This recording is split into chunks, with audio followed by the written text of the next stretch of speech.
Église en action, bienvenue dans la maison de l'Éternel. Le psaume 69, au verset 31, nous dit « Je célébrerai le nom de l'Éternel, je célébrerai le nom de Dieu par un chant, je proclamerai ta grandeur par des louanges. » Voilà ce qui est agréable à l'Éternel. Je vais répéter le verset. « Je célébrerai le nom de Dieu par un chant, je proclamerai ta grandeur par des louanges. » Et c'est ce que l'Éternel, il aime. Il aime qu'on le loue, il aime qu'on l'acclame, il aime qu'on l'exalte. Et c'est pour ça qu'il nous a créés. Nous allons le chanter, nous allons l'accueillir. Il nous a précédés dans ce lieu. Nous allons accueillir notre Dieu, notre roi.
Que la mélodie du ciel tombe sur chacun d'entre nous ce matin.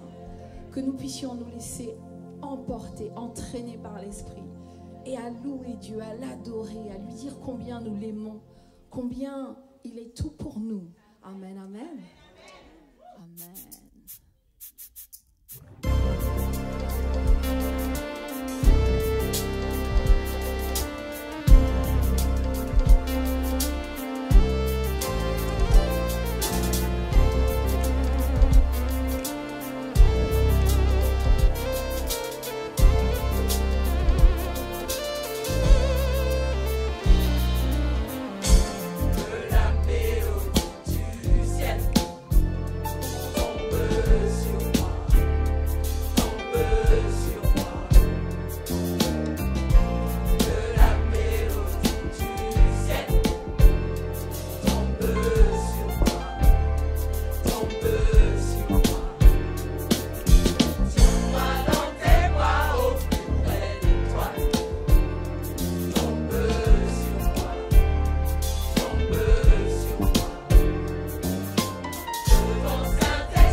certaines personnes ont perdu le chemin de la maison. de la maison de l'Éternel. Ils ont oublié qu'il y a un Dieu qui les aime, un Dieu qui veut prendre soin d'eux, un Dieu qui est là pour eux. Ils ont oublié que ce Dieu-là est toute notre vie, toute leur vie. Et Dieu invite chacun d'entre nous à demeurer, à rester dans sa maison. Il invite toutes ces personnes qui ont oublié qui était Dieu à venir dans la maison. Reviens à la maison.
Dieu arrangera tout pour toi. Oui, tout ce qu'il dit, tout ce qu'il veut que tu fasses et devenir, s'il te plaît, à la maison.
Reviens à la maison.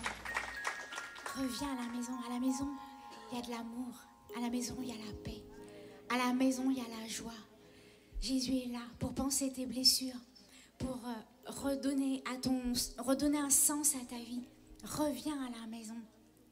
Dans la maison de l'Éternel, il se passe des choses extraordinaires. N'avez-vous jamais été étonné de ce que Dieu peut faire? De ce que vous voyez un obstacle et vous priez et puis l'Éternel intervient. Vous ne savez pas ce qui se passe, mais vous voyez que la solution est là devant vos yeux.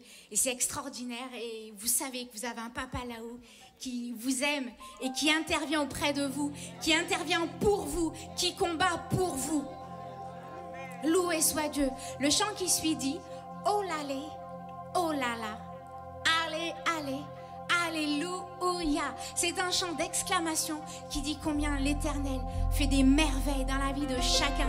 Alors on veut chanter et on veut prier et on veut l'exalter et lui dire merci pour tout ce qu'il fait tous les jours de notre vie, à chaque pas qu'on fait avec lui. Je vais inviter nos sœurs à passer dans les rangs pour un autre moment de notre culte. C'est le passage des offrandes où on va récolter ce que vous avez mis à part pour le Seigneur. Et en même temps, nous allons chanter ce chant. Oh l'allez, oh là là, que Dieu est merveilleux. Allez, allez, alléluia.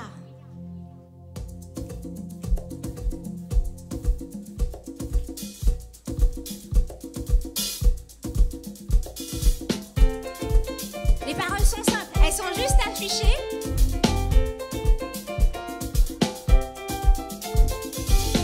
Il suffit juste de suivre la chorale. Alors ça donne ça. Oh l'allez, oh là là, allez, allez, alléluia. Oh l'allez, oh l'allez, oh là là, oh là là, allez, allez, allez, allez, alléluia.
Dieu.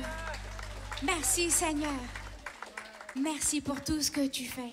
Merci pour ta grâce et ta bonté. Amen. Vous en voulez encore?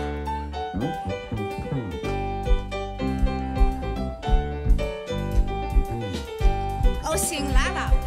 Oh, sing la la. Oh, sing la la.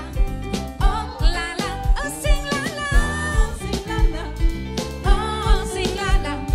Oh, sing la la. Oh, la la. Oh, sing la la. Oh, sing la la. Oh, sing la la. Oh, la la. Oh, sing la la. Oh, sing la la. Oh, sing la la. Oh, la la.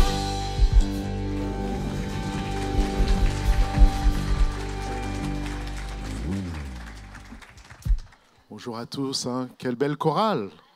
Cœur à cœur. Cœur à cœur. Est-ce qu'on peut les applaudir, les remercier, nous entendre? Nous sommes bénis. C'est le retour de la chorale à l'Église en action et nous sommes bénis par rapport à cela et on les encourage, on prie pour eux pour la suite encore, qu'ils nous fassent encore du bien. Alors j'aimerais t'apporter, j'espère que tu te portes bien, que tu vas bien par la grâce de Dieu. La suite du message d'il y a 3 semaines, du 2 avril, sur Saint-Esprit brûle en moi. Alors j'avais apporté une première partie, et voici une deuxième partie. On avait fait le comparatif entre le Saint-Esprit et le feu. On avait dit que le feu aussi, il communique comme le Saint-Esprit, la pureté, il communique la chaleur, il communique l'odeur, il communique la lumière et il communique la puissance. Et donc, le Saint-Esprit vient des fois de manière comme un feu, mais il vient comme l'eau, ou sinon il peut venir de manière corporelle, comme une colombe, comme il s'est manifesté auprès de Jésus quand il a été baptisé par Jean-Baptiste dans le Jourdain, dans le fleuve du Jourdain, dans le courant du Jourdain. Il a été baptisé, le Saint-Esprit est descendu sous une forme corporelle et il a été baptisé dans l'Esprit. Alors voici le texte de référence du Pentecôtiste sur lequel j'aimerais que nous puissions juste le relire ensemble pour continuer ensemble dans cette réflexion doctrinale aussi sur l'essence de la Pentecôte, l'essence des pentecôtistes et pour t'amener et à rechercher l'Esprit de Dieu et aller plus loin avec Jésus. Amen. Tout le monde est amené à aller plus loin avec Jésus. Ça, c'est le cas de chaque chrétien, chaque homme sur terre. Et je voudrais te dire qu'il y a plus. Là où tu es aujourd'hui, Dieu veut t'amener toujours plus loin. Plus loin. Tu peux dire à ton voisin plus loin et qu'il y a plus que ce que tu as encore vécu parce que l'esprit n'est pas limité en fait. Dieu n'est pas limité. Nous limitons Dieu, mais Dieu est illimité. Alors voici Actes chapitre 2, versets 1 à 4 pour mettre les fondements de la réflexion qui nous dit le jour de la Pentecôte, ils étaient tous ensemble dans un même lieu. Là aujourd'hui, nous sommes tous ensemble dans un même lieu. Et tout à coup vint du ciel un bruit comme celui d'un vent impétueux. Il remplit toute la maison où ils étaient assis. Ils étaient assis tous ensemble dans la maison de Dieu. Ils étaient à peu près 120.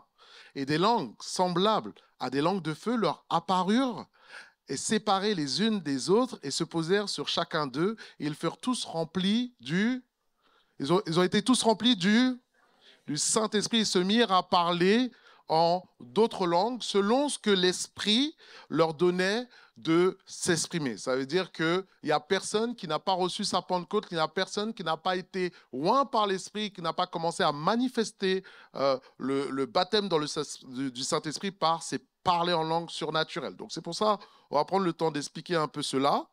Et nous souvenons que Jésus a beaucoup parlé du Saint-Esprit. Alors là, je viens de finir l'évangile de Jean.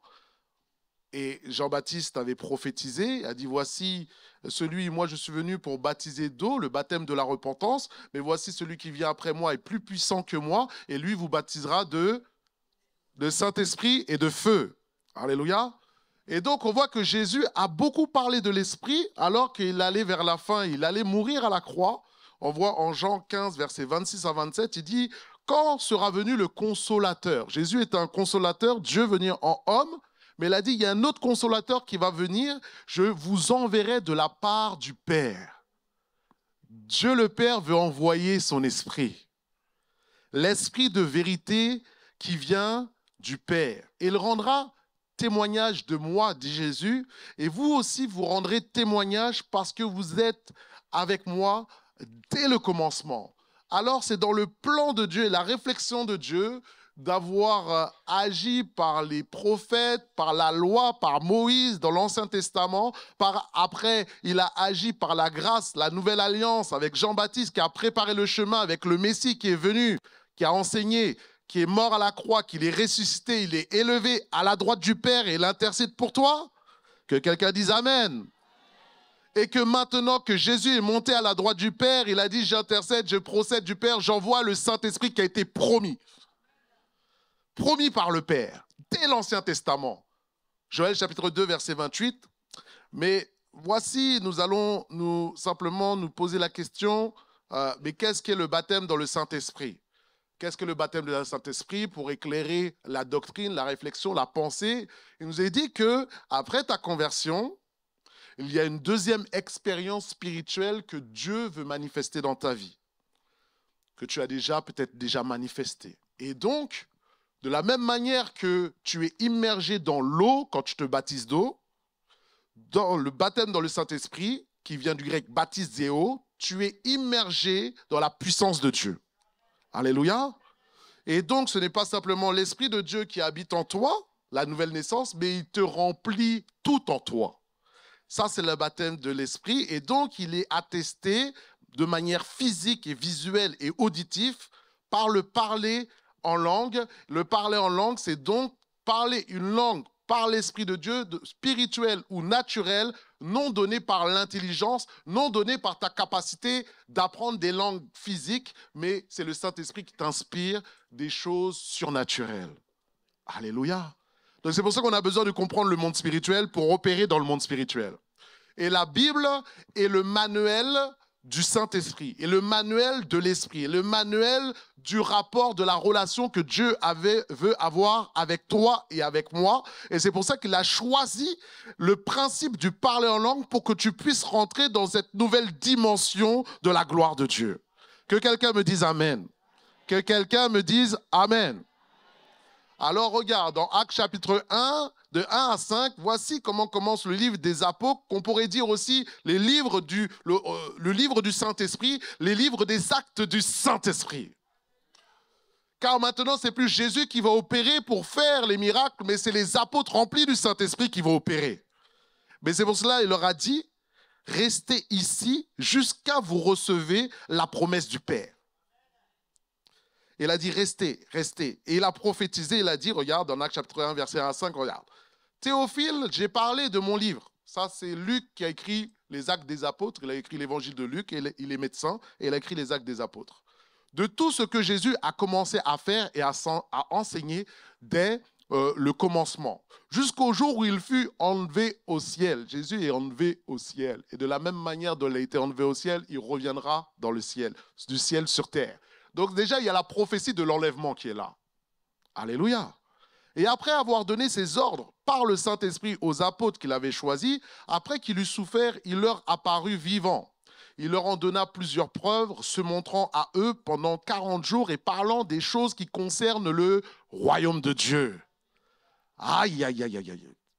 Comme il se trouvait avec eux, il recommanda de ne pas s'éloigner de Jérusalem, mais d'attendre ce que le Père avait promis. La promesse du Saint-Esprit vient du Père, de Dieu le Père. Et Jésus commence à nous enseigner, à nous encourager à rechercher cette promesse. Ce que je vous ai annoncé, leur dit-il, car Jean a baptisé d'eau en parlant de Jean-Baptiste, mais vous, dans peu de temps, vous serez baptisés du Saint-Esprit. Donc Jésus a prophétisé sur ses apôtres en disant maintenant vous allez chercher Dieu, vous allez chercher mon esprit jusqu'à recevoir la Pentecôte. Parce que vous avez besoin de l'Esprit de Dieu pour maintenant accomplir le mandat que j'ai donné à l'Église de faire de toutes les nations des disciples. Dis-moi Amen. Alléluia. Alors vous voyez que notre Dieu est pédagogique, est structuré et va quelque part. Alors, les disciples sont restés à prier, à rechercher l'Éternel, à rechercher Dieu. Et c'est là le passage que nous avons lu de Actes chapitre 2, où la Pentecôte est descendue et ils ont tous été remplis du Saint-Esprit.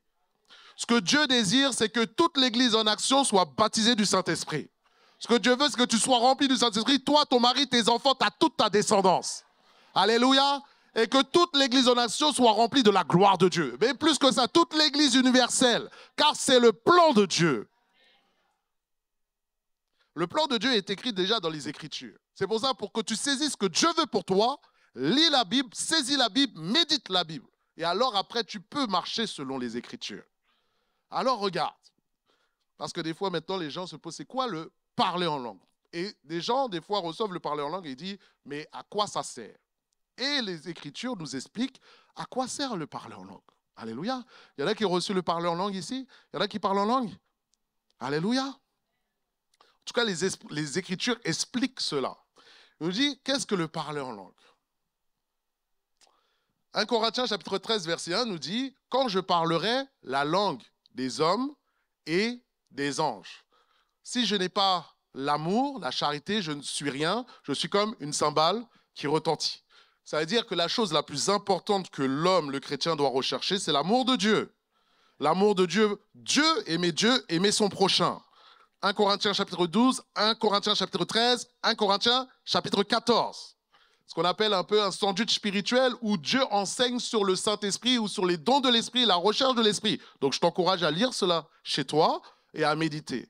On explique les dons de l'Esprit. Et après, en 1 Corinthiens 13, on te met l'emphase sur l'amour. Te dire, au-delà de tout ça, plus que les dons, c'est l'amour qu'on doit rechercher. Et puis après, en 1 Corinthiens 14, il explique maintenant comment opérer dans les dons de l'Esprit. Tout est écrit. Alors, le parler en langue, on va voir qu'est-ce que c'est exactement et les diversités. Alors, on voit qu'en Actes chapitre 2, quand le Saint-Esprit est descendu, ils ont commencé à parler en langue. Ils ont commencé à parler des langues qui sont connues. Puisque les gens, il y avait toutes les nations, il nous dit que toutes les nations des cieux, toutes les nations sous les cieux étaient à Jérusalem. Et quand ils ont entendu le bruit, le tremblement, ils sont venus, ils sont accourus et ils ont entendu ces hommes, alors qu'il y avait des gens qui venaient de Rome, il y avait des gens qui venaient de Crète, il y avait des gens qui venaient du Liban, il y avait des gens qui venaient des contextes d'Iran, de Libye. Ah, c'est intéressant, hein? Et on voit que c'est les apôtres, les serviteurs de Dieu, ou les disciples ont commencé à parler dans une langue compréhensible. Et alors, ils entendaient cela, ils entendaient qu'ils étaient en train de donner de l'adoration, de la gloire à Dieu. Eux ne comprenaient pas la langue qu'ils étaient en train de dire, mais eux se sont dit, mais comment cela se fait-il que ces gens sont en train de parler dans notre langue des choses de Dieu alors qu'ils sont, c'est des Juifs? Des merveilles de Dieu. Alors, les gens, c'était un signe pour les nations. Alors, il y en a qui sont venus, ils se sont moqués. On se dit, mais ils boivent du vin doux. Ils sont bizarres, ces gens. Mais non, ce n'est pas du vin doux, c'était le Saint-Esprit qui était descendu. C'est pour cela que là, ce qui était manifesté, c'est le xénolalie. Le xénolalie, en grec, c'est de parler une langue terrestre, parce qu'il y a des milliers et des milliers de langages sur Terre. Ça veut dire, quand tu parles en langue, tu peux parler un langage que tu ne comprends pas, mais qui existe sur Terre. Est-ce que tu me suis? Donc ça, c'est... Et quelqu'un peut entendre ce langage et peut entendre les merveilles de Dieu, ce qui peut se passer dans l'Église quand aussi des dons sont manifestés. Donc, des langues terrestres. Mais il y a aussi, la Bible nous parle aussi, là, dans 1 Corinthiens 13, des langues des anges. Donc, ça veut dire qu'il y a bien un langage spirituel, céleste, où les anges parlent dans une langue particulière. Alléluia. Un langage céleste. Et donc, nous pouvons penser que quand tu parles en langue, tu peux parler une langue spirituelle et la langue des anges. Une langue surnaturelle qui n'est pas compréhensible au monde naturel, mais qui est compréhensible dans le monde spirituel. C'est ce qu'on appelle le glossolalie. Alléluia. Le xénolalie et le glossolalie. Et donc, dans ces langues qui sont manifestées, pourquoi maintenant parler dans ces langues-là? C'est que quand tu parles en langue, il est dit que tu t'édifies toi-même. À quoi sert de parler en langue? 1 Corinthiens chapitre 14, verset 1. Celui qui parle en langue s'édifie lui-même. Qu'est-ce que veut dire s'édifier? C'est-à-dire se bâtir, c'est-à-dire se construire, c'est-à-dire se fortifier. On dit la foi vient de ce qu'on entend vient de la parole de Christ. Quand vous entendez la parole, vous êtes en train de nourrir votre âme. Quand tu parles en langue, tu es en train de nourrir la vie spirituelle qui est en toi et tu es en train de te remplir et te fortifier pour faire face aux combats, faire face aux situations ou pour faire le service que Dieu t'a donné. Dis-moi Amen. Alors c'est pour cela, édifier en grec, c'est oikodomeo. Donc il nous a dit que nous sommes la maison de Dieu. Tu es le temple du Saint-Esprit. Est-ce que quelqu'un est le temple du Saint-Esprit ici? Est-ce qu'il y a quelqu'un qui habite à Jésus-Christ habite en lui? Je n'ai pas entendu. Est-ce que Jésus habite en toi? Aïe, aïe, aïe, aïe, aïe, aïe. Quand tu saisis ça, Dieu habite en toi. Et même les anges qui sont dans le ciel aimeraient plonger le regard dans le Saint-Esprit qui est en toi. C'est-à-dire qu'ils n'ont même pas cette révélation qui est en nous. C'est pour ça qu'il dit, vous êtes des fils de Dieu. Tu es un fils de Dieu. Tu es une fille du Dieu très haut. Réalise qui tu es, réalise qui tu portes, réalise qui est en toi. C'est ce que nous disent les Écritures. Alors, il a dit, nous sommes le temple du Saint-Esprit et que ça, ce sont un local, c'est un bâtiment, mais ce qui est le plus important, c'est toi, ta vie. Nous sommes des pierres vivantes et c'est à travers ces pierres vivantes que Dieu bâtit son église. Il a dit, je bâtirai mon église et les portes du séjour des morts ne prévaudront pas contre elle. Voici ce que Jésus a dit à Pierre. Parole de révélation. Mais maintenant, cette pierre que tu es, il faut qu'elle se solidifie dans le Seigneur. Elle se solidifie par ta vie spirituelle. Elle se solidifie par ta vie de jeûne. Et cela se fait par le parler en langue. Une des manières de te rendre fort spirituellement, c'est de parler en langue. Parle en langue, parle en langue, parle en langue, parle en langue. Tous les jours, parle en langue. 5 minutes, parle en langue. 10 minutes, parle en langue. 1 heure, adoration, parle en langue. Alléluia. Alors nous voyons cette recherche que toi qui ne parles pas en langue, le Saint-Esprit, Dieu t'appelle selon ses Écritures à le rechercher. Ne dis pas, ça ne sert à rien, parce que ça ferait mentir les Écritures. Si Dieu a dit que tu en as besoin, eh ben, tu en as besoin. Dis à ton voisin, tu en as besoin, tu en as besoin. Si Dieu dit tu en as besoin, tu en as besoin. C'est clair, c'est net, il n'y a même pas à réfléchir, à débattre. C'est les Écritures. Tu aimes les Écritures, tu crois aux Écritures. Eh bien, les Écritures, elles nous enseignent cela. Je recherche le Saint-Esprit, je recherche jusqu'à recevoir le parler en langue, la manifestation, et maintenant que j'ai le Saint-Esprit, il faut que je puisse entretenir l'Esprit de Dieu qui est en moi.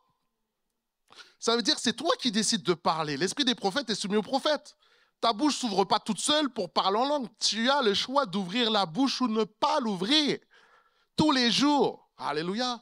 Donc toi, tu vas au travail, tu vis des combats, mets l'adoration dans ta voiture et parle, 1 demi-heure, tu es là. Tu vas voir que tu vas sortir de là fort et encouragé.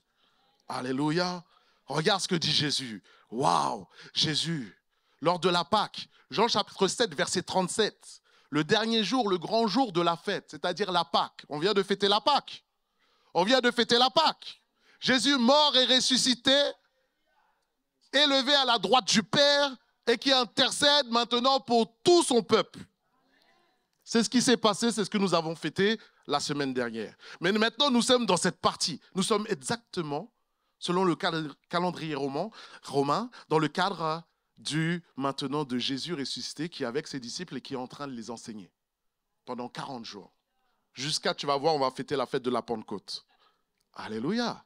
Il est resté là, à les enseigner pendant un temps, à rester là pendant ces 40 jours qui étaient là, dans lesquels nous sommes. Il aura enseigné les choses du royaume de Dieu. Si Jésus serait sur terre, il te prêcherait la Bible.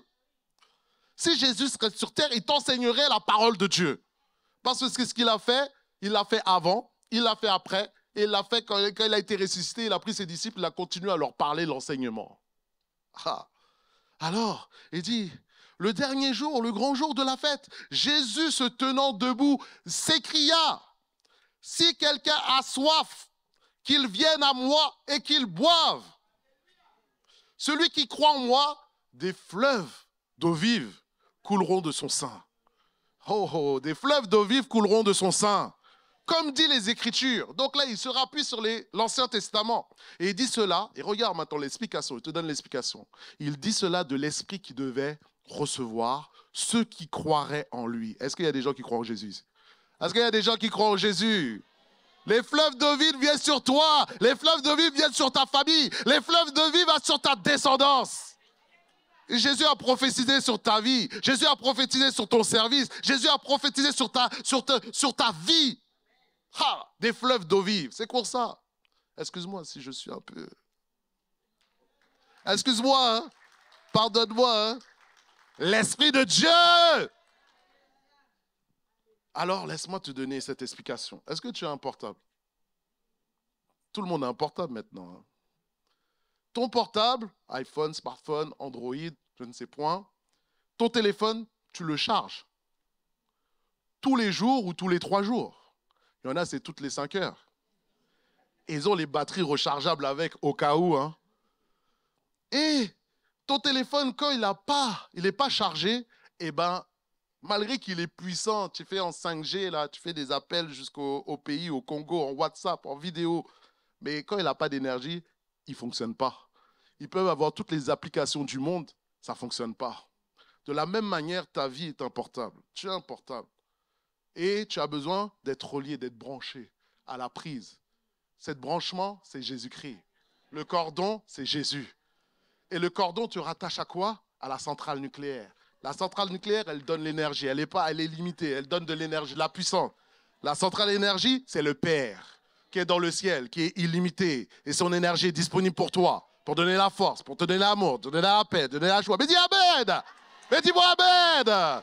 Pour te donner la vie en abondance continuellement. Branche-toi au Saint-Esprit. Et alors, l'énergie qui est communiquée, l'électricité qui passe en toi, c'est le Saint-Esprit. Et là, le Père est manifesté, la Trinité est manifestée. Le Père, le Fils, le Saint-Esprit est manifesté en toi. Le Père est dans le ciel, Jésus est dans ton cœur et la puissance du Saint-Esprit est sur toi. C'est ce que Dieu veut pour ta vie, pour chaque chrétien. Dis-moi Amen. Alléluia. Alors, regarde, l'apôtre Paul disait, mais moi je parle plus que vous tous. Donc l'apôtre Paul, sa force, c'était le parler en langue. Une de ses forces, c'est qu'il parlait. Les nuits de veillée, de prière, parler, de rester dans la présence de Dieu. La puissance ne vient pas comme ça. L'autorité ne vient pas comme ça. Elle dépend de ta vie et de ta connexion avec Dieu. Elle dépend de ton obéissance au commandement de Dieu. Elle dépend de ta méditation et ta recherche de la parole de Dieu. Elle dépend de ta vie de jeûne, de prière, ton obéissance, ta soumission au service que Dieu t'appelle à faire. Et même les offrandes sont comptées, dit le Seigneur. Ah oui, Corneille, quand il était baptisé dans le Saint-Esprit, il a dit, Dieu s'est souvenu de tes offrandes. Toi, tu es là, tu ne regardes pas, mais c'est dans la Bible. Hein? C'est dans la Bible. Amen. Alors, on va juste regarder ce témoignage qui s'est passé durant la soirée de ciel ouvert. Regardez notre frère, ce qu'il a expérimenté. Hello, bonjour Église en Action, j'espère que vous allez bien. Je vous fais cette petite vidéo justement pour vous partager mon témoignage concernant l'onction du Saint-Esprit et plus particulièrement cette fameuse soirée ciel ouvert où j'ai vraiment expérimenté l'onction et on va voir tout ça ensemble. Alors ce qu'il faut que vous sachiez tout d'abord, c'est que très franchement, avant que ça se passe, avant que cette soirée ait lieu, pendant un bon moment, je recherchais davantage et je priais davantage afin de recevoir cette puissance d'en haut, cette onction. Et j'avais cette soif continuelle. Et du coup, quand on a annoncé la date de cette soirée, je me suis dit, c'est là ma place. Il faut que je sois là-bas. C'est là ma place. Et j'ai tout fait pour que rien n'entrave ce jour-là. Et du coup, avant même d'arriver dans ce lieu, j'étais déjà convaincu qu'il y avait une part d'onction pour moi là-bas et ce jour-là. Alors qu'est-ce que j'ai fait?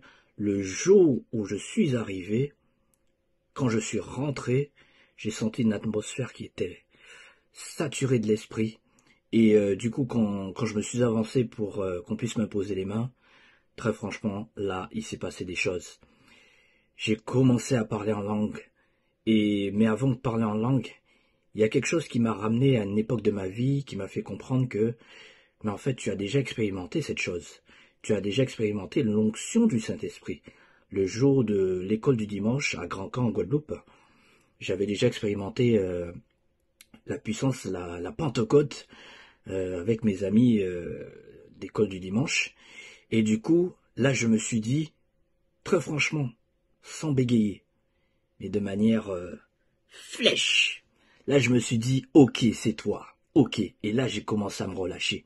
J'ai commencé à recevoir. J'ai commencé à me laisser pénétrer par l'Esprit Saint.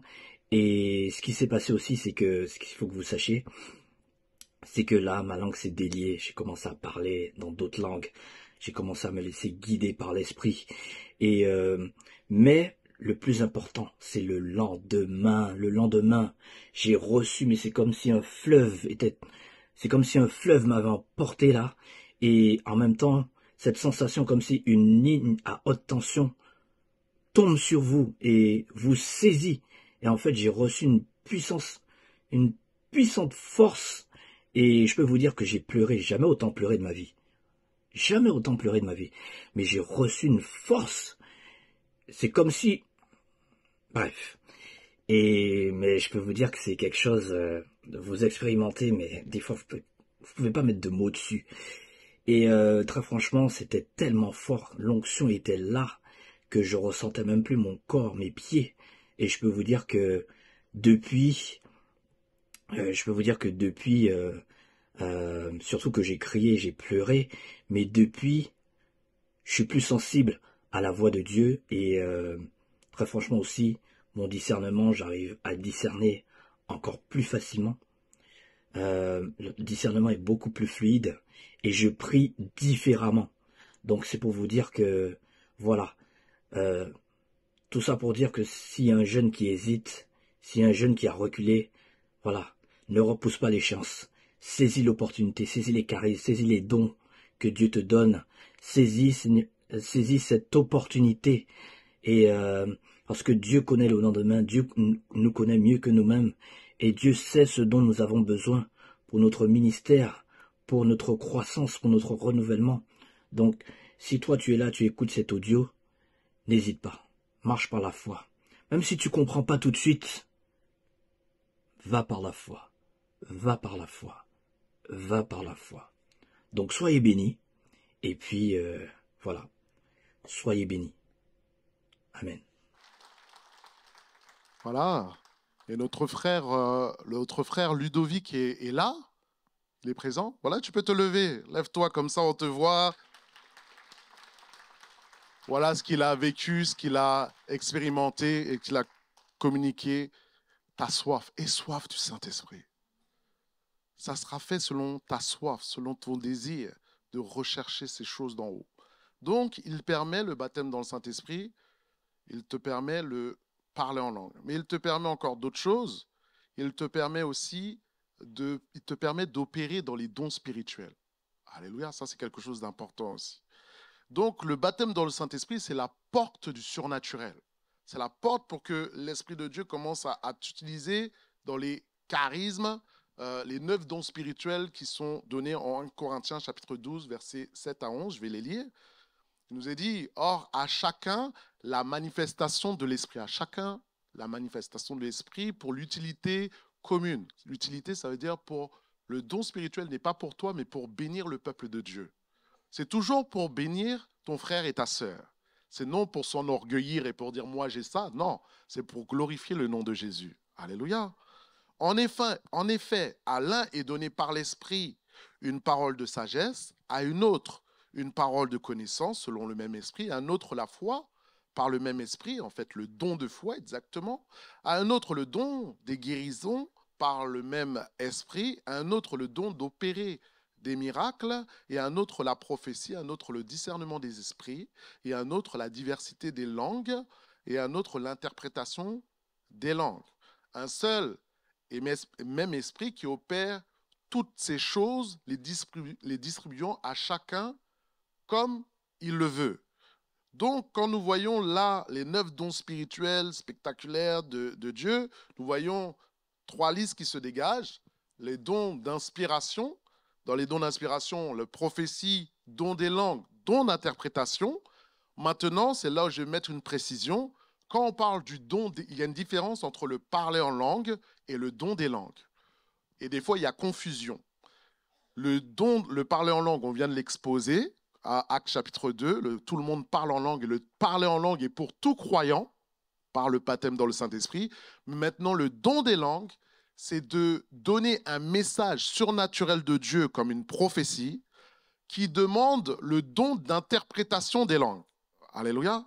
Donc, il y a une personne qui donne un message de Dieu, mais dans une langue inconnue, ou zénolali ou glossolali, que nous ne comprenons pas, et qui a besoin que quelqu'un vienne interpréter, et c'est-à-dire interpréter, ça veut dire traduire ce qui a été dit ici, nous, en français. Donc, voilà déjà cette différence. Tout le monde n'est pas appelé à avoir le don des langues. Tout le monde est appelé à avoir le parler en langue, mais pas le don des langues. Je continue. Après, les dons de révélation, la parole de connaissance, la parole de sagesse, le don de discernement des esprits. Ça, c'est des choses qu'on a enseignées aussi. Vous pouvez retrouver sur la chaîne YouTube de l'Église en Action. Chaque don qu'on a expliqué avec les pasteurs. Et après, le don de guérison, le don de miracle, le don de foi, c'est les dons de puissance. Donc, il nous est dit, voici ce que l'apôtre Paul, qui a développé cette réflexion, cette pensée par la révélation du Saint-Esprit, il nous est dit, 1 Corinthiens chapitre 14, verset 31, aspirez aux dons les meilleurs. Donc, ça veut dire que nous sommes poussés, Dieu nous pousse, alors que maintenant nous sommes dans le fleuve de l'Esprit, à rechercher les choses célestes, les choses de Dieu, pour pouvoir être plus efficaces dans le monde terrestre et pour bénir l'Église, mais bénir les gens qui sont autour de nous. Alléluia. Et révéler que Dieu existe. Et donc, il nous dit, je vais encore vous montrer une voie par excellence, aspirer au don spirituel, et c'est lui aussi de prophétie particulièrement. En effet, celui qui parle en langue celui qui parle en langue ne parle pas aux hommes, mais à Dieu. Quand tu parles en langue, dans ton parler en langue, tu es en train de t'édifier, de donner de l'adoration, de donner des louanges au Père Céleste. Tu ne comprends pas, mais tu te fais du bien. Car personne ne le comprend. C'est intéressant comment la Bible, elle est pédagogique, elle explique clairement. Personne ne comprend ce qu'il dit. Et c'est en esprit qu'il dit des mystères, d'une manière surnaturelle. Mais celui qui prophétise, au contraire, parle aux hommes, les édifie, les exhorte et les console. Celui qui parle en langue s'édifie lui-même, mais celui qui prophétise édifie l'Église. C'est pour cela que quand il y a la prédication, il y a aussi une dimension prophétique parce que Dieu veut qu'on entende sa parole. Alléluia. Et quand vous entendez sa parole, ça vous fait du bien. Quand je vous dis « ayez foi en Dieu », ça motive ta foi, ça t'encourage. Mais si je te parle en langue, ça va pas t'édifier. C'est pour ça qu'il est important dans l'Église, les uns les autres, de nous encourager les uns les autres, nous soutenir les uns les autres, prier les uns pour les autres, et aussi de prier à haute voix, parce que ta prière aussi édifie les autres. Alléluia. La louange nous édifie, nous emmène dans la présence de Dieu. Nous sommes dans une caractéristique des choses spirituelles, et les choses spirituelles sont invisibles. Donc, après le baptême de le Saint-Esprit, recherche et soupire au don spirituel. Et maintenant, entretiens le don spirituel que tu as reçu, parce que comme l'Esprit de Dieu, il faut l'entretenir, le don spirituel aussi doit être entretenu par ta relation avec Dieu, c'est-à-dire ta vie de prière, ta communion avec le Seigneur. Est-ce que tu cherches la communion avec Dieu? Si plus tu es proche de Dieu, plus Dieu va t'utiliser. Plus Dieu va te communiquer des choses. Alléluia. Et c'est pour cela que aussi à cette soirée-là, il y a une sœur qui est venue, on a prié pour elle. Il y en a qui étaient à la soirée ciel ouvert, qui étaient là. Et alors, elle a dit qu'elle avait son bras, qui était témoin, qu'elle n'arrivait pas à monter son bras plus haut que ça. Je ne sais pas si elle est là. Et puis quand on a prié pour elle, elle a levé les bras. Elle a levé comme ça, elle a tourné avec ses bras. Et après, elle est montée sur l'estrade, elle a dit, pasteur, j'ai un témoignage. Alors moi, je ne connaissais pas la portion qu'elle allait dire. Et quand elle a dit, elle a expliqué que son bras était bloqué. Et c'est pour ça que quand on a prié, j'ai compris après pourquoi ses bras se sont levés et montés et descendus. Elle a opéré une guérison surnaturelle du Saint-Esprit. Je veux te dire que Dieu est le Dieu de la guérison. Dieu est le Dieu de la restauration. Dieu est le Dieu de la puissance. Dieu est le Dieu de l'autorité. Que tu le crois ou tu ne le crois pas, il l'est. Parce que son nom est El Shaddai. Donc Dieu est illimité dans son autorité et dans sa manière de fonctionner. Maintenant, à nous de étirer notre foi. Et challenger notre foi aussi pour mettre en action la parole de Dieu. C'est-à-dire de prier. Il y a des malades, prions pour les malades. Il y a des malades autour de toi, prie pour eux. Alléluia, tu as la grâce de Dieu sur toi.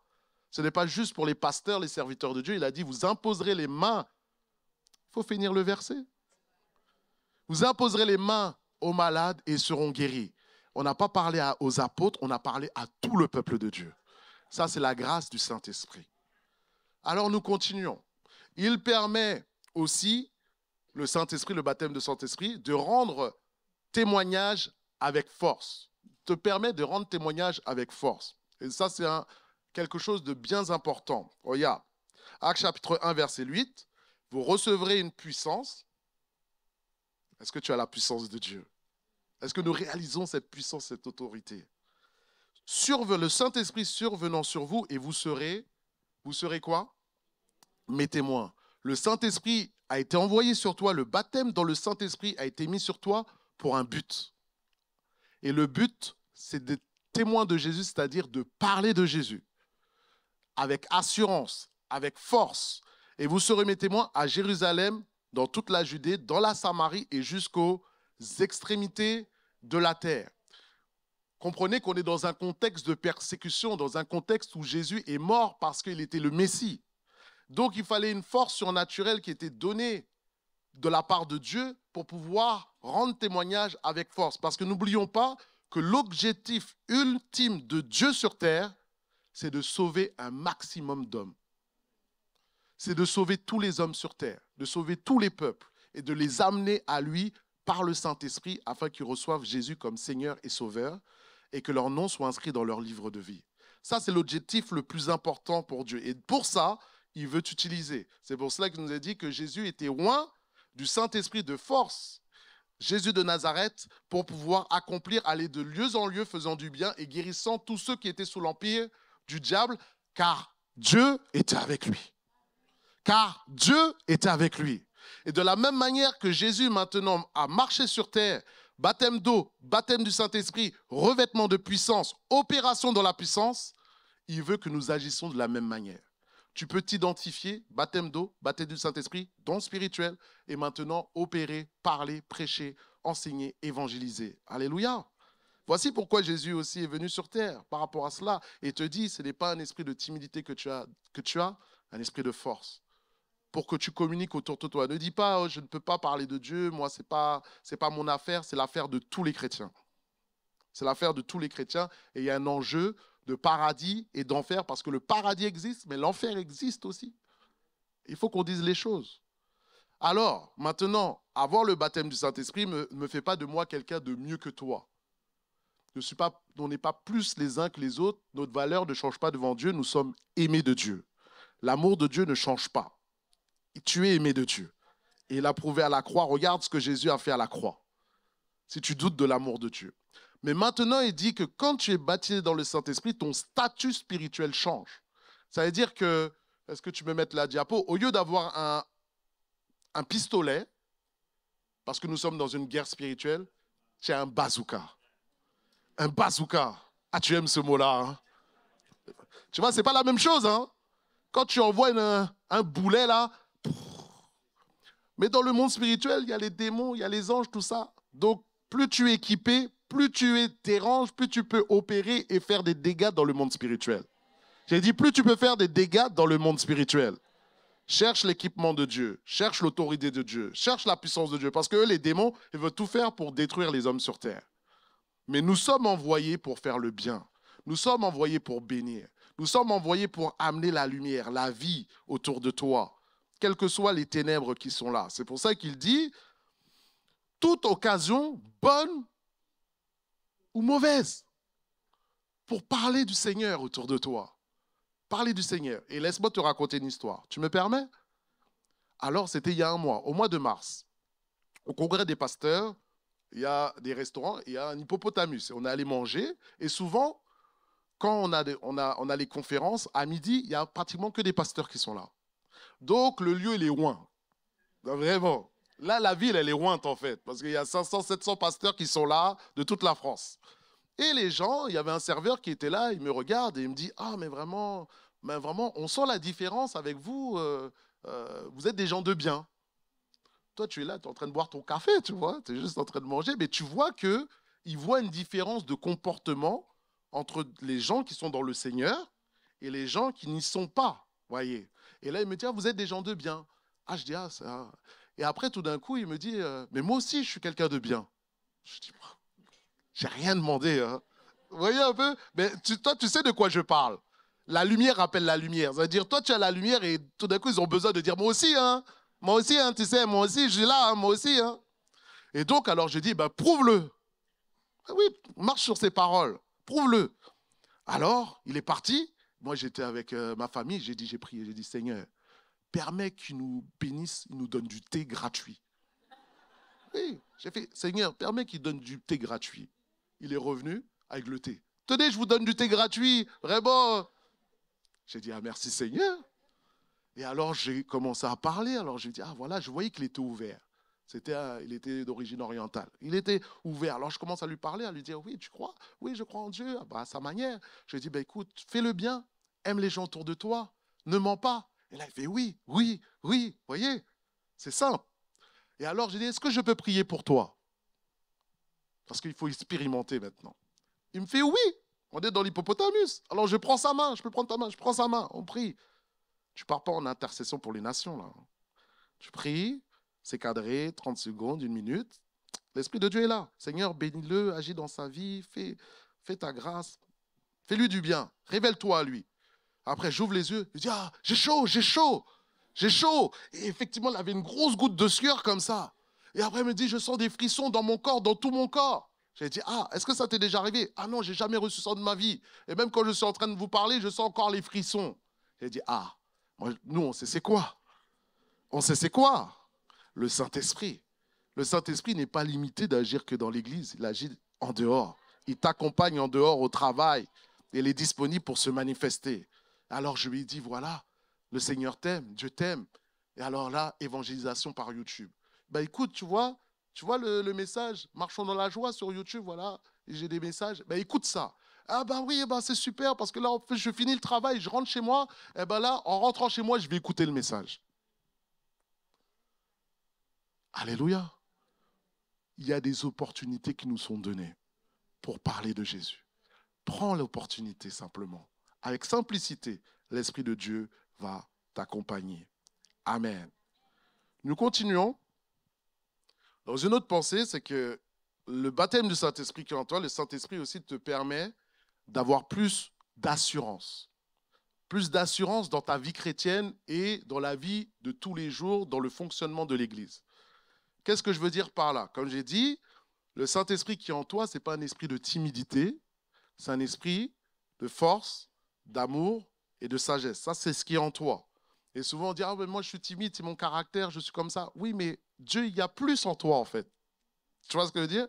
Et c'est pour ça que des fois, des personnes, quand ils ont reçu quelque chose de Dieu, je leur dis, mais il faut que tu témoignes.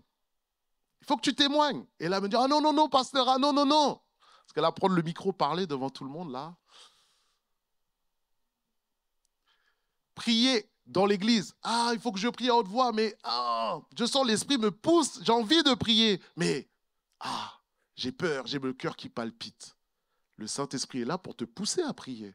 C'est lui qui te pousse à évangéliser, à témoigner. La force du Saint-Esprit est là pour que tu accomplisses ton service dans ta vie chrétienne de tous les jours. Alléluia. Mais ça va te demander de sortir de ta zone de confort. Alléluia. Moi aussi, Dieu m'a fait de moi un leader d'intercession. Des premiers ministères que j'ai eus, c'était là. Mais avant, j'étais dans l'église. Quand il y avait la prière le mardi, il fallait élever la voix. Et là, tu as le cœur qui palpite. Est-ce que quelqu'un a déjà connu ça? Mais je ne te regarde pas, hein. C'est pas toi. Ça, c'est pas toi. Mais moi, tu as le cœur et tu as envie de prier, tu as envie de prier. Et puis après, la réunion s'achève et tu n'as pas prié, mais la frustration. J'ai dit plus jamais. Alors j'ai commencé à sortir de ma zone de confort, à élever la voix dans l'assemblée. Alléluia. Mais je ne savais pas que c'était ma formation pour être un leader d'intercession. Je ne savais pas que j'étais appelé à devenir pasteur à ce moment-là. C'est pour ça que tout le monde est appelé à sortir de sa zone de confort. Dis à ton voisin, sors de ta zone de confort. Et tu lui dis, comme toi tu sors, moi aussi je vais sortir, parce que tu vas me montrer le chemin. Alléluia. Et c'est vrai. Et c'est pour cela, regarde ce témoignage justement qui va nous bénir. Bonjour à tous, une petite vidéo pour vous faire part d'un témoignage sur ce qui peut freiner notre marche avec Dieu. Il faut savoir que il y a quelques années de ça, j'étais quelqu'un de vraiment très très timide. Je pouvais pas prendre la parole en public, je pouvais pas être comme un peu le centre de l'attention. Quand il y avait plusieurs personnes qui m'écoutaient, ça me mettait vraiment mal à l'aise. Ou quand j'étais à l'église, je pouvais vraiment difficilement aussi prier à haute voix. C'est vraiment quelque chose que je n'arrivais pas à faire. Et c'est quelque chose qui pesait quand même dans mon cœur. Et je savais que j'étais timide et trop timide. Et lorsque je suis rentré il y a 7 ans en institut biblique, j'ai eu l'occasion du coup d'avoir des temps avec les différents personnes et étudiants qui étaient là, des temps quotidiens dans la présence de Dieu, où on louait Dieu, on priait ensemble, et on avait des temps de partage de la parole, et il y avait vraiment aussi des cours à l'Institut biblique qui me permettaient de grandir dans ma foi. Et ça avait vraiment déclenché en moi une soif vraiment de vivre plus avec Dieu, de faire plus avec Dieu. Et j'avais toujours ce problème de timidité. C'était vraiment un problème dans ma vie, et je le savais. Et donc, je priais aussi Dieu par rapport à ça, que je puisse être quelqu'un de moins timide. Et je me souviens que un matin, alors que j'étais vraiment triste aussi de voir que je ne pouvais pas élever ma voix pour prier avec mes frères et sœurs, ou élever ma voix comme on peut le faire habituellement. Et j'avais tellement soif, je me souviens d'un matin, j'avais tellement soif, tellement envie de prier aussi et de célébrer Dieu, que poussé vraiment par le Saint-Esprit, je me suis mis à élever ma voix et je me suis mis à prier. Je me suis mis à prier, et je me souviens qu'il y avait le directeur de l'Institut biblique qui s'est retourné, il se demandait qui priait parce que j'avais jamais prié avant. Et ça a été pour moi comme un temps vraiment particulier où j'ai senti vraiment la présence de Dieu, et j'ai senti comme si quelque chose se débloquait en moi.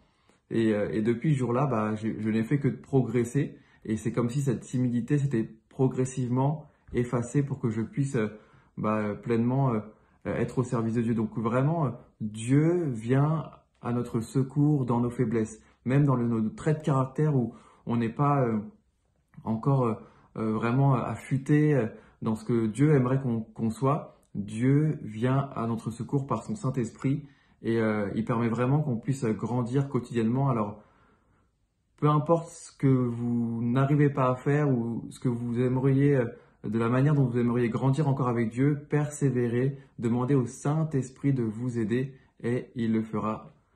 Soyez bénis. Alors tu vois, aujourd'hui, tu vois par quoi est passé le processus du pasteur Guillaume. C'est qu'il y avait cette timidité, mais il a dû combattre cette timidité-là. Il ne faut pas que tu restes dans cela. Il faut que toi-même, c'est les violents qui s'emparent du royaume des cieux. C'est les violents. Il y a une violence spirituelle pour prier, pour servir et pour aller de l'avant. Donc, je t'encourage. Et il y a une sœur ce matin, en écoutant ce témoignage, elle m'a dit « Mais oui, moi aussi, pasteur, alors là, c'était pour moi. Parce que moi, le mardi, je n'élève pas la voix. Je suis là, j'ai envie, mais j'ai peur de ce que les gens vont dire et tout ça. Pense à ce que Jésus va penser de toi. » On ne prie pas pour les gens, on prie pour Jésus, pour glorifier le nom du Père. Quand tu as cette optique-là dans la tête, non, tu ne peux pas rester la bouche fermée. Alléluia. Donc, il y a quelqu'un qui a un défi mardi. Je crois qu'il ne va jamais avoir autant de gens qui vont élever la voix. Prends le défi. Alléluia. Donc, nous continuons dans cette dernière partie. Et le baptême du Saint-Esprit, qu'est-ce qu'il te permet? Il te permet d'accomplir ton ministère ou ton service avec puissance et autorité. Alors, souvenez-vous, Pierre, avant la Pentecôte, Jésus lui a dit, avant que le coq chante, tu me renieras 3 fois. Parce qu'il lui a dit, mais je suis prêt à mourir avec toi, Jésus. Parce que Jésus a prophétisé sur sa mort. Il a dit, je vais mourir et ressusciter. Il avait déjà prévenu ses disciples. Mais vous savez comment il est, Pierre. Pierre, c'était l'impulsif. C'était, je suis prêt à aller jusqu'au bout du monde avec toi. Je vais mourir avec toi. Jésus l'a recadré directement. Et effectivement, le coq a chanté. Et lui, il a pleuré. Et lui, il est parti. La tête basse. Mais maintenant, regarde ce qui s'est passé. Alors qu'il a obéi, qu'il est en Actes chapitre 2, il a cherché Dieu. Il a reçu le baptême dans le Saint-Esprit. Ce n'est plus le même Pierre, pardon. C'est plus le même Pierre. Il s'est levé, il a prêché l'évangile avec autorité. 3000 âmes sont venues au Seigneur. Il a prêché encore. 5000 âmes sont venues au Seigneur. et comprend qu'on est dans un contexte de persécution, dans un contexte où ils viennent de tuer le Seigneur Jésus. Ça veut dire les responsables religieux pharisiens, ce n'est pas des rigolos là. Ils ne blaguent pas. Il y a Caïphe, il y a Anne, il y a Alexandre, il y a ces personnes qui sont là. Et là, il était plus face à une dame âgée. Il était là face au chef religieux qui avait le pouvoir, entre guillemets, de les emmener en prison. Et il allait souvent en prison, Pierre. Et là, on voit mais ils veulent le tuer et lui disent, on t'interdit de parler en ce nom, d'enseigner en ce nom, parce que le peuple, suite à une guérison, commençait à venir autour des apôtres, autour des disciples. Alors, il nous est dit que les chefs religieux qui étaient remplis de jalousie, parce que pourquoi ils ont crucifié Jésus, ils étaient jaloux. La jalousie est un péché. Et donc, là, ils ont voulu faire la même chose avec Pierre. Mais là, Pierre se lève, c'est un Pierre extraordinaire. Et il se lève rempli du Saint-Esprit, nous dit la parole. Et en Actes chapitre 4, il prie, alors qu'il y a les menaces, il dit, Seigneur, vois les menaces qui sont devant nous. Vois l'opposition qu'il y a, qui sont devant nous. Regarde, verset 27. En effet, contre ton saint serviteur Jésus, que tu as oint, Hérode et Ponce Pilate, les autorités se sont liguées contre cette ville avec les nations, avec les peuples d'Israël pour faire tout ce que ta main, ton conseil avait arrêté d'avance. Maintenant, Seigneur, vois leurs menaces et donne à tes serviteurs d'annoncer ta parole avec une pleine assurance, en étendant ta main pour qu'il se fasse des guérisons, des miracles et des prodiges par le nom de ton saint serviteur Jésus. Quand ils eurent prié, le lieu où ils étaient assemblés trembla. La puissance de Dieu. Ils furent tous remplis du Saint-Esprit et ils annonçaient la parole de Dieu avec assurance. Donc tu vois, et là on appelle ça en termes théologiques une deuxième Pentecôte. Ils étaient déjà nés de nouveau, baptisés du Saint-Esprit, il était rempli de l'Esprit, mais le Saint-Esprit, ça se renouvelle. Alléluia. Continuellement, il ne faudra jamais arrêter de renouveler le Saint-Esprit. Donc, ils ont cherché Dieu et ils ont été à nouveau tous remplis du Saint-Esprit et ils ont pu continuer à faire le service et le ministère. Je ne sais pas les combats que tu vis, je ne sais pas les situations, les oppressions qui sont devant toi, mais Dieu t'appelle face aux menaces, face aux combats qui sont devant toi, à venir dans la prière, à exposer dans la prière tous les problèmes que tu vis et à dire, Seigneur, maintenant, remplis-moi de ton Saint-Esprit pour me donner la force de faire face aux combats. Parce que la victoire est intérieure pour la manifestation extérieure. La victoire vient de l'intérieur. La victoire vient de ta communion avec Dieu. Et ta communion avec Dieu va te donner la force de marcher sur les eaux, de marcher sur les problèmes, de marcher sur les difficultés et de voir après la gloire de Dieu dans ta vie, pour tes enfants, pour ta famille. Donc, c'est les principes que Dieu nous donne. Nous sommes juste soumis à sa parole pour avoir la victoire. Avoir la victoire. Et c'est pour ça qu'il dit, vous êtes plus que vainqueurs. Quelle que soit l'épreuve que tu vis aujourd'hui, Dieu t'appelle à vaincre sur cette épreuve-là. Alléluia. Alors je finis avec cet exemple de cet homme de Dieu qui s'appelle le pasteur Seymour, si tu connais. Et c'est le réveil spirituel qu'il y a eu à Los Angeles, à Azusa Street, en 1906. Et en 1906, cet homme de Dieu, qui était de descendance afro-américaine, était là et a commencé à dire... dans ses recherches, la révélation de dire pour le baptême du Saint-Esprit, il faut le parler en langue. Et il a commencé à l'enseigner, il y avait une école théologique, et il a commencé à avoir des gens qui se sont opposés à lui, en lui disant mais non, à le critiquer, à le rejeter. Et là, il a affirmé cela alors que lui-même ne l'avait pas vécu. Et alors qu'il a enseigné, ils ont commencé à chercher Dieu, à prier. Et tout d'un coup, il y a eu une personne baptisée dans le Saint-Esprit, avec le parler en langue. Puis encore une deuxième, une troisième, une quatrième, une cinquième. Jusqu'à lui-même qui a enseigné cela, qu'il ne le vivait pas encore, le reçoit et parle en langue et est baptisé dans le Saint-Esprit. Alléluia. Les gens sont partis au fur et à mesure de partout pour vivre cette expérience-là, qui est le plus grand réveil, l'un des plus grands réveils pentecôtistes qui a lancé le mouvement pentecôtiste dans le monde. Et des gens sont venus, ont reçu le baptême dans le Saint-Esprit, et en moins de 2 ans, 50 pays ont été touchés, et des missionnaires sont partis dans le monde entier, dans les pays scandinaves, en Allemagne, aux Pays-Bas, en Égypte, en Syrie, à Hong Kong, en Chine, en Inde, pour aller répandre l'évangile avec autorité et puissance.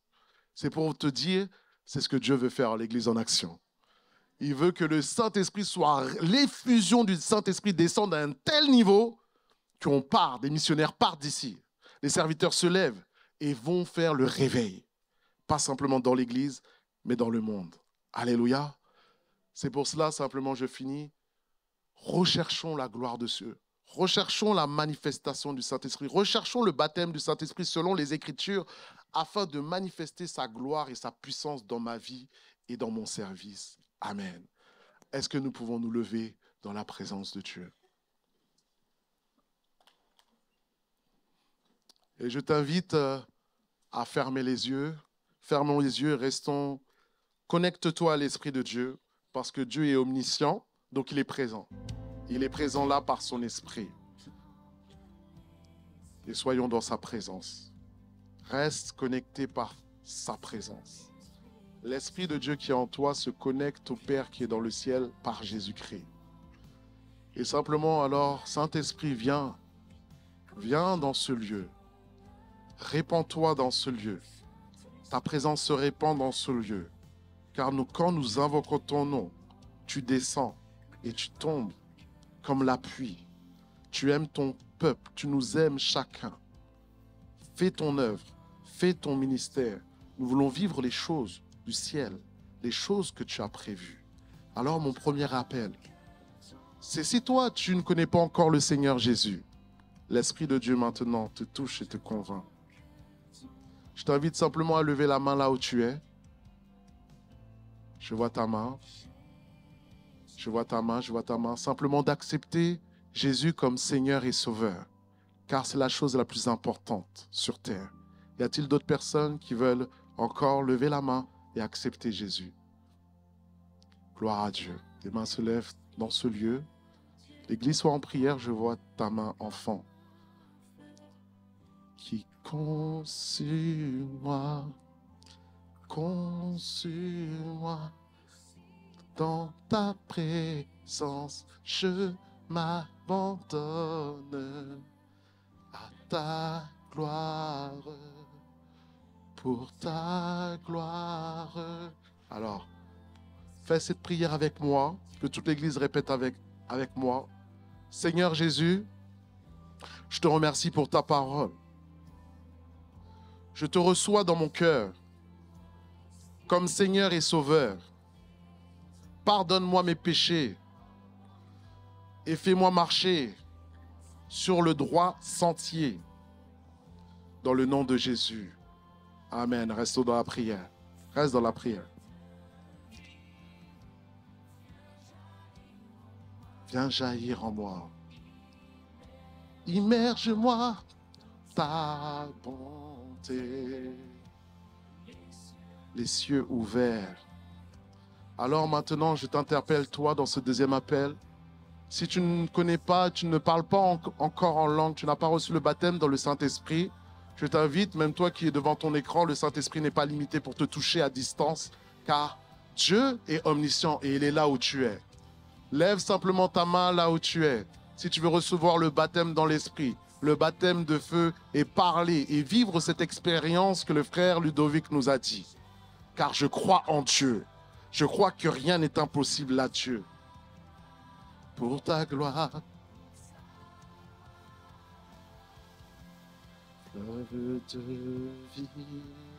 Saint-Esprit, descend. Jésus, glorifie ton nom. Ses mains sont levées vers toi et nous avons simplement enseigné ta parole, prêché ta parole. C'est toi qui nous as dit que tu baptises de Saint-Esprit et de feu. Seigneur, maintenant que le feu descende sur tes enfants. Que le feu descende sur tes enfants. Reste concentré, reste concentré. Que le feu descende maintenant.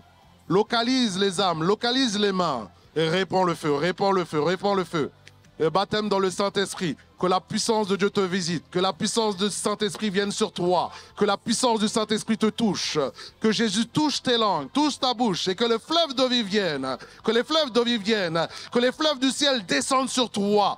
Au nom de Jésus-Christ de Nazareth, baptise ton peuple dans la puissance. Baptise et immerge ton peuple dans l'onction. Baptise ton peuple dans l'esprit. Que les fleuves d'eau vive descendent dans ce lieu, dans le nom de Jésus-Christ de Nazareth. Car c'est ta parole. Car c'est ta parole. Tu viens, tu baptises de feu. Tu viens, tu baptises du Saint-Esprit. Tu saisis les bouches. Tu saisis les mains. Tu saisis les cœurs. Tu nous saisis de toi. Car nous avons besoin de toi. Et sans toi, nous ne pouvons rien faire. Alors révèle l'Esprit. Révèle-toi, Esprit de Dieu. Bénis ton peuple. Bénis l'Église en action. Continue à œuvrer au plus profond de notre être, de notre âme. Car nous avons besoin d'être remplis. Renouvelle ceux qui ont besoin d'être remplis. Renouvelle ton Église dans l'Esprit. Renouvelle ton Église dans la présence. Renouvelle la soif de chercher Dieu, la soif de vivre les choses du ciel. Bénis-nous et garde-nous en toi. Au nom de Jésus-Christ de Nazareth. Et nous disons Amen. Applaudissons le Saint-Esprit. Amen.